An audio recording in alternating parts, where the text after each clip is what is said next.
everybody, and welcome to my new bullet journal setup. Here I'm showing the stuff that comes with the Leuchtturm notebooks. They come with all notebooks. I'm sure you've seen these pamphlet and stickers and things in other videos, or if you've bought one of these notebooks yourself. I did already open the notebook in terms of taking out the plastic, but I left in all of this stuff before throwing it out because, to be honest, I throw them out just to show you on camera. My next part is personalizing the notebook. I love putting stickers on everything. I am like a child in that.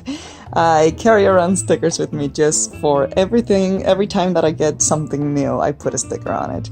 So these stickers in particular, I got them about over 2 years ago in Ireland. I cannot remember for the life of me the brand of the stickers, but they're basically these sticker sheets that come in a folder. The one I got is a pink folder because it's kind of a princessy theme, as you can probably tell. I bought them specifically in case you just so happen to be in Galway.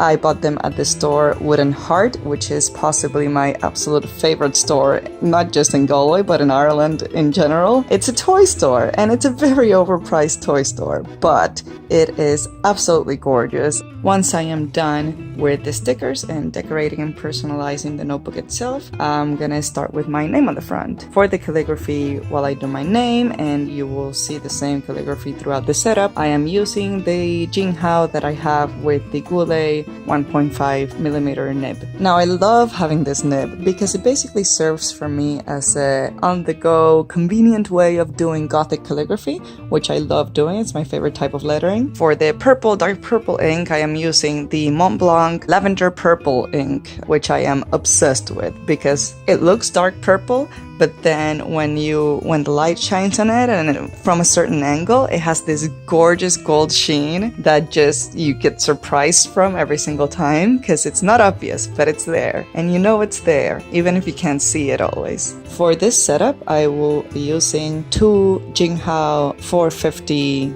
fountain pens. Now I have changed the nib in both of these fountain pens. They are not the original Jinhao nibs. The other pen, I don't know if you can tell on camera, but it's a little greenish. It has some green tones that you can see depending on the light. That one has a Campo Marzio nib, fine nib actually. Now onto the calendar or future log, or however you prefer to call it. I will start in April because I'm starting this notebook in April, so there's really no point in starting at the beginning of the year if that has already passed. As you can see, I almost misspelled April, but I sort of fixed it. It's okay. Let's just ignore that extra dot in the top of the R. And also at the end, you'll notice the camera cuts at the end of June. I am so sorry about that. Sometimes my phone just decides to stop recording whenever I don't realize that I have too many videos already saved. So I had to take a break and empty out my gallery. So then after doing the titles of the months,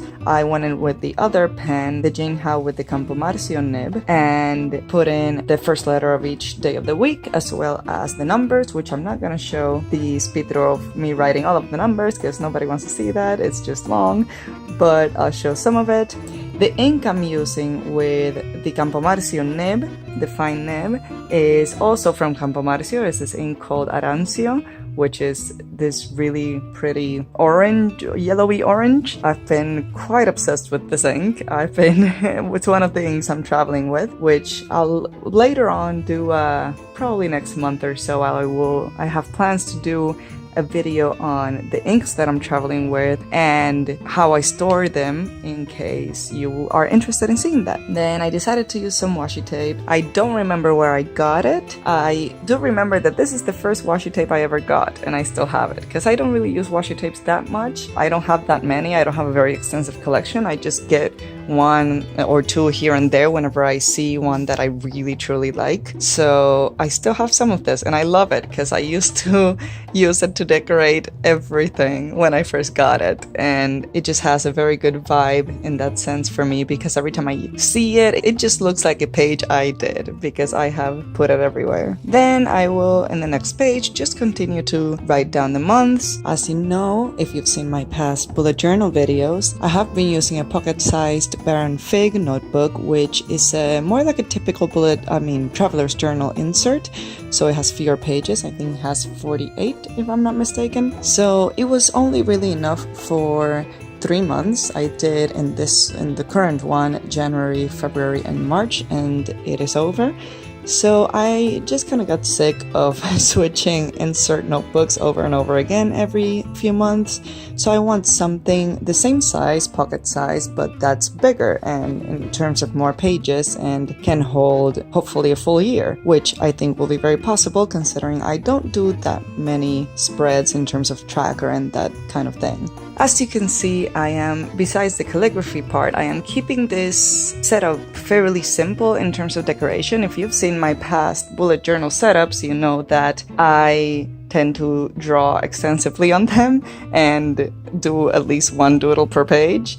But I figured I wanted to keep it simple because I've noticed that with my monthly setups, once the month is finishing and I'm ready for the next month, I start getting tired of whatever theme I picked. And it's like, okay, I'm ready for a new month, I'm ready for a new theme, which works very well on a month-to-month basis, but I don't want that for a series of spreads that I will be using all year. So I decided, you know what, let's keep it with the calligraphy so that it looks more interesting, but not really do drawings or too much doodling because I just don't want to get tired of it in a few months from now. You'll see shortly that I did do some doodles with the orange ink, but they're very small and they're doodles that I have been doing for so long that I know I will not get tired of them.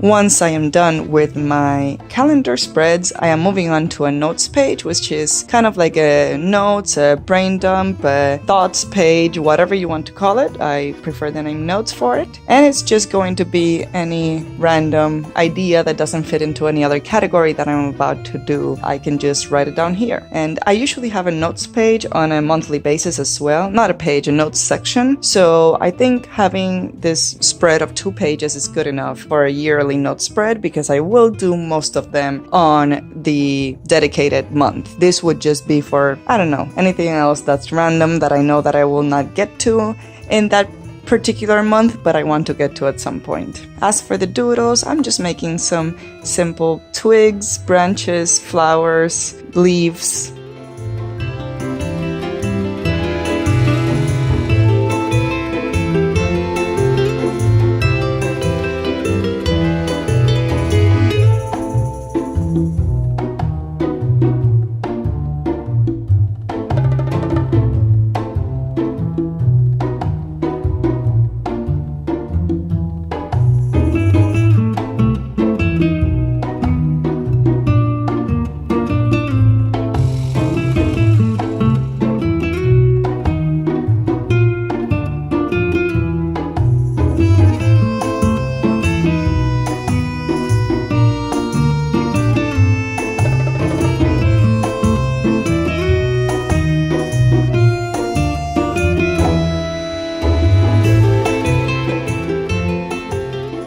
On to the next page, I will be dedicating this spread to art and blog ideas. I am only having 1 page for each because art and blog are not things that I work on a daily basis, especially the blog. I don't know if you've visited my Flying Galleon blog, but I post on it like once every 4 months or something like that. I'm not very dedicated to blogging. I just don't have that dedication to extensive writing as other people do. It's just not for me. That's actually part of why I started a YouTube channel, because I figured I would like this setup better in terms of keeping up an online journal of what I'm into. I do blog here and there, mostly travel related, but it's not it's not very loved.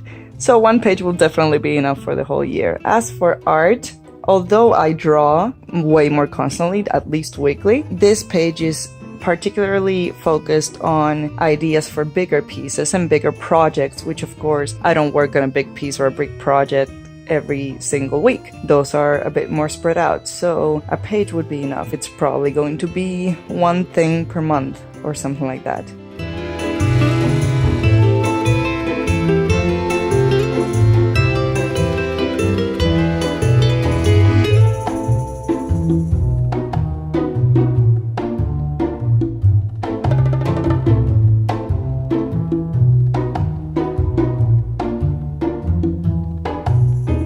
For the next page, I am doing a video ideas, which for this I do need both pages, considering I upload videos at least once a week, or I'm trying to. Sometimes I upload twice a week if I have enough content. If you have seen my last 3 bullet journal videos, I used to have this as a section in my second page of my monthly spread, but I decided I wanted to have sort of like a master list, sort of like every idea that I think of, I'll just dump it in here, and then on a monthly basis, I will just plan out what I'm actually doing that month.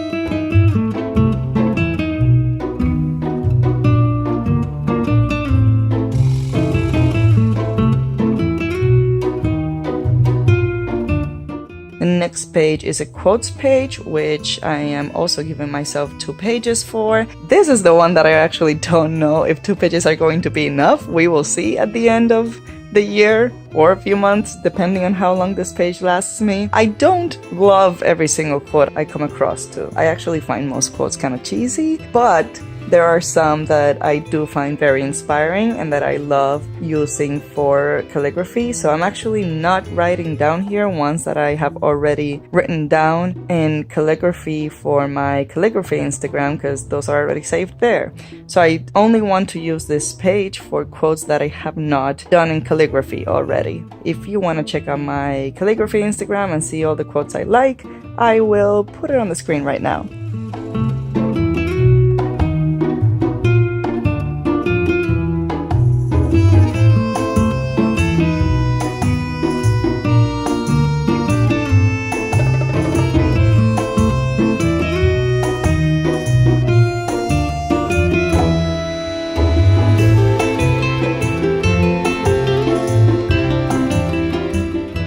The next page is now a divided page. The first one is a wish list, which I don't want to use this for every little thing I want to get, because usually when it's something little, it's just not as important to keep track of it, and either I get it immediately because it's small and affordable, or I just save it in my Amazon wish list and it's okay there. This is more for more expensive things that I want, and I will most likely not get it for a while because I can't just afford things immediately like that, but I want to keep track of it so that when I do come across a bit more extra money than usual, if I have some extra cash, I can save up for one of the things that are here and I remember exactly what I want. And then next to that, I just wanted a list of music, movies, and books that I want to read. Again, this is not going to be very extensive, mostly the books and movies one. I don't actually watch many movies. I'm more of a TV series kind of watcher.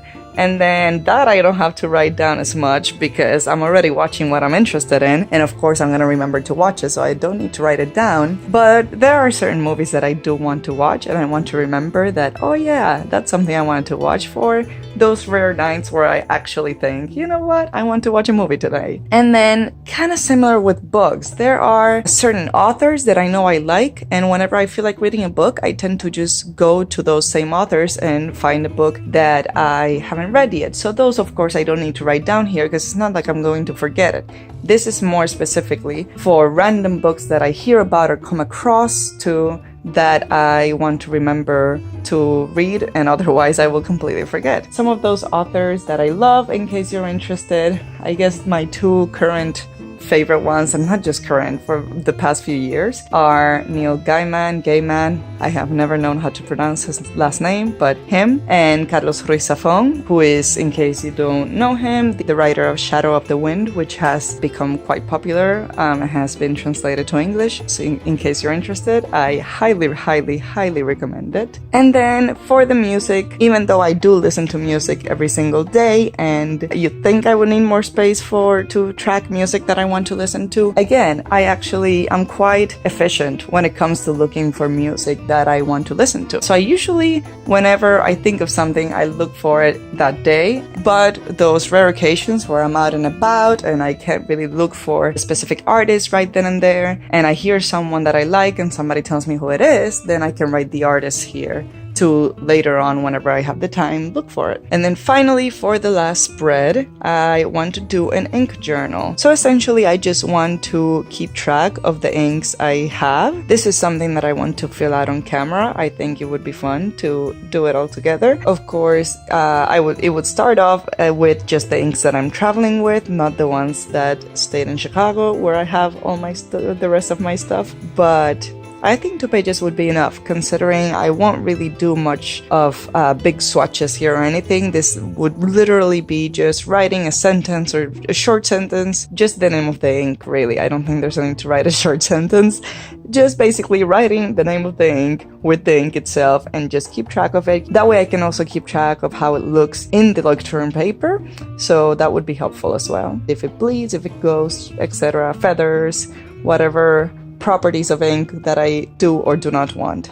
So that is the last one of my yearly prep spreads. So the next part of setting up my new bullet journal is something that I have been doing possibly since middle school with my agendas and planners, because I have always had a planner in my life. I would take Post-its and put them on the back of the planner so that I have them readily available when I need them, because I despise with a passion carrying around too many things. It's just not my thing. I'm not gonna carry around Post-its if I don't have them right there ready to use in the notebook. I will never use them. So I put some of my favorite ones here in the back of the notebook so that they're ready for me.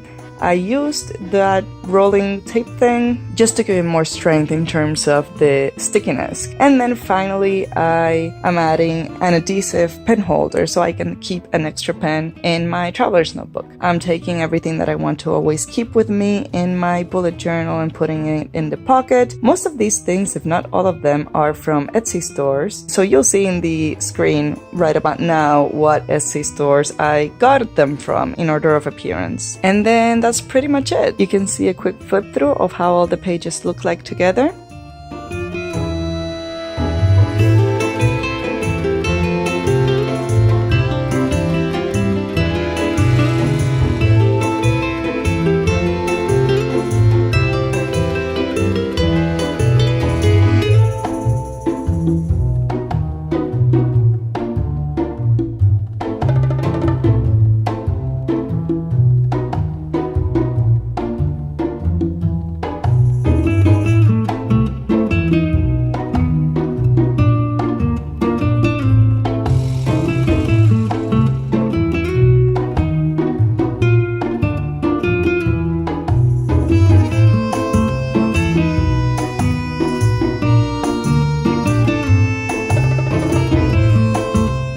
Now for the final step, actually putting it in my traveler's notebook. I use a Mr. Darcy Burgundy Chic Sparrow traveler's notebook that I actually got used from the Facebook group. I can't remember what it's called. I will put it in the screen right now, as many things in this video. It is such a great Facebook group if you want to buy a used traveler's notebook. The little charm that I have hanging on the elastic is from this brand called Laser Trees. If you've seen my Goddess Provisions unboxing video, you'll see that that was one of the things that came in the box. The dashboards that you're seeing there, the flowery dashboards, are also from an Etsy shop, which I will also put in the screen right now. In order to put the notebook in the traveler's notebook, I've seen quite a few YouTubers doing this.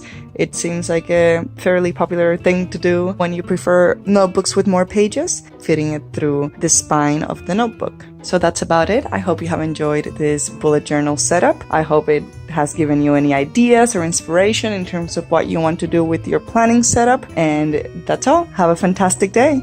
Bye.